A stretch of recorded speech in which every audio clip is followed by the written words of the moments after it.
शादी में टेंट का काम करना कोई आसान काम नहीं है भाई साहब। टेंट को लगाने में और खोलने में बहुत ज्यादा मेहनत लगती है। पैसे कम और लोगों के नखरे ज्यादा होते हैं। यहाँ पे डेकोरेशन सही नहीं किया, यहाँ पे पर्दा सही नहीं लगाया, हलवाई को और अलग से टेंट चाहिए। सर्दी में बिस्तर सोने के लिए मंगवाते हैं। कुछ वीआईपी मेहमान इसी पे बैठकर खाना खा लेते हैं। दारू इतनी पी लेते हैं भाई साहब, बिस्तर में ही उल्टी कर देते हैं। कुछ लोगों को ऐसी खुजली होती है कि टेंट को सरकारी समझ लेते हैं। अच्छा। खिल्ले और रस्सी उठा लेते हैं कि घर में भैंस बांधने काम आएगी। शादी में सबका हिसाब हो जाता है, खाली टेंट वालों का सामान कम पड़ जाता है। कभी कुर्सी तो कभी बिस्तर गायब हो जाता है।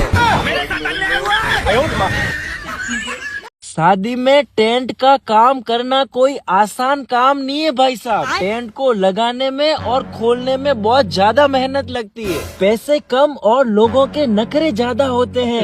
यहाँ पे डेकोरेशन सही नहीं किया, यहाँ पे पर्दा सही नहीं लगाया, हलवाई को और अलग से टेंट चाहिए। सर्दी में बिस्तर सोने के लिए मंगवाते हैं। कुछ वीआईपी मेहमान इसी पे बैठकर खाना खा लेते हैं। दारू इतनी पी लेते हैं भाई साहब, बिस्तर में ही उल्टी कर देते हैं। कुछ लोगों को ऐसी खुजली होती है कि टेंट को सरकारी समझ लेते हैं। अच्छा। खिल्ले और रस्सी उठा लेते हैं कि घर में भैंस बांधने काम आएगी। शादी में सबका हिसाब हो जाता है, खाली टेंट वालों का सामान कम पड़ जाता है। कभी कुर्सी तो कभी बिस्तर गायब हो जाता है।